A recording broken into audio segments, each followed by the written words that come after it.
নমস্কার। কৃষ্ণকালী মায়ের জয়, কৃষ্ণকালী মায়ের জয়, কৃষ্ণকালী মায়ের জয়।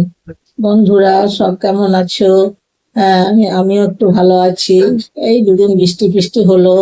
হ্যাঁ, কিছুদিন আগে রোদও হলো, আবার বৃষ্টিও হলো। রোদ হলো মুশকিল, বৃষ্টি হলো মুশকিল, দুটোতেই আমার সমস্যা। বুঝতে পেরেছো বন্ধুরা? তারপরে রোদ হলো তবু কি জামা কাপড় গুলো একবারে মেললাম, তুলে নিয়ে এলাম, আর বৃষ্টি হলে 14 বার মেলো আর তোলো, তাই নয় কি? তা দেখি আমার বন্ধুরা কেমন আছে, একটু বন্ধুর সঙ্গে গল্প করি। আমার তো গল্প করতে খুবই ভালো লাগে, আমি গল্প করতে ভালোবাসি। হ্যাঁ, আমার গল্প মানে কি বলতো, কৃষ্ণকালী মায়ের সম্বন্ধে আমার সবার কাছে প্রচার করা। কারণ আমি কৃষ্ণকালী মায়ের ভক্ত, তো আমিও চাই যে আমার ভক্তরা কৃষ্ণকালী মায়ের কাছে আসুক, এসে পুজো দিক। হ্যাঁ, যে যার মনস্কামনা করে সেই মনস্কামনা পূর্ণ করে পুজো দিয়ে যাক। বুঝতে পেরেছো বন্ধুরা? তারপর আর একটা কথা বলি, কি বলতো, কৃষ্ণকালী মায়ের কাছে ভোগ দেওয়া যায়। হ্যাঁ, এই যে যে যা ভোগ দেবে, অন্ন ভোগ, লুচি ভোগ দেওয়া যায়, কিন্তু তুমি দেবো বলেই তো দিতে পারবে না বাবা। সেটাকে আগে থেকে ঠিক করতে হবে। কারণ কারণ বলছি শোনো, কারণ এটা 1 মাস আগে থেকে সবাই মানে যে যা দেয় ওরা বলে রেখে দেয়। সুতরাং ওটা তোমাকে সঙ্গে সঙ্গে, ধরো আজকে গেলাম আজকে দেবো বললে হবে না, তোমাকে 1 মাস আগে থেকে কথা বলতে হবে।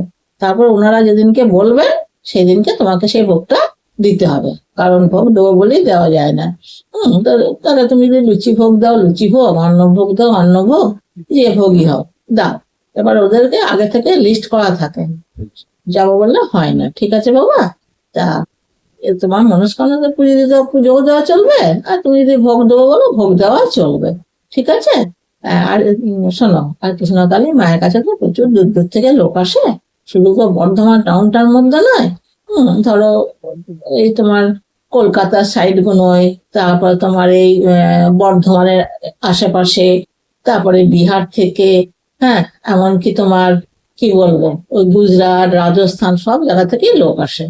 এবার যার যা মনস্কামনা পূর্ণ হলো, সে হয়তো মাকে বললো, মা তোমাকে এটা দিয়ে গেলাম। হ্যাঁ, সেটা মাকে তারা দিয়ে যায়, কৃষ্ণকালী মাকে দিয়ে যায়। হ্যাঁ, কৃষ্ণকালী মা যার আশা পূরণ করে, হ্যাঁ, তার যেটা ইচ্ছা হয় সেটা মাকে দিয়ে যায় বাবা। কেমন? তোমরা একবার আসবে, এসে দেখবে, মায়ের কাছে এসে দেখবে। হ্যাঁ, ভালোও লাগবে। এবার এসে বসে থাকলে মনটাও অনেক ভালো লাগে। আর কৃষ্ণকালী মায়ের তো আর মন্দির এখন নাই, ওই চাতালটাতে বসে থাকলে এখানে 5টা কথা বললে, গল্প করলে, তাতেও মনটা ভালো লাগে। ঠিক আছে বন্ধুরা? তাহলে তোমরা একবার আসবে। হ্যাঁ, ভালো থেকো। হ্যাঁ, আমার শুভেচ্ছা নেবে।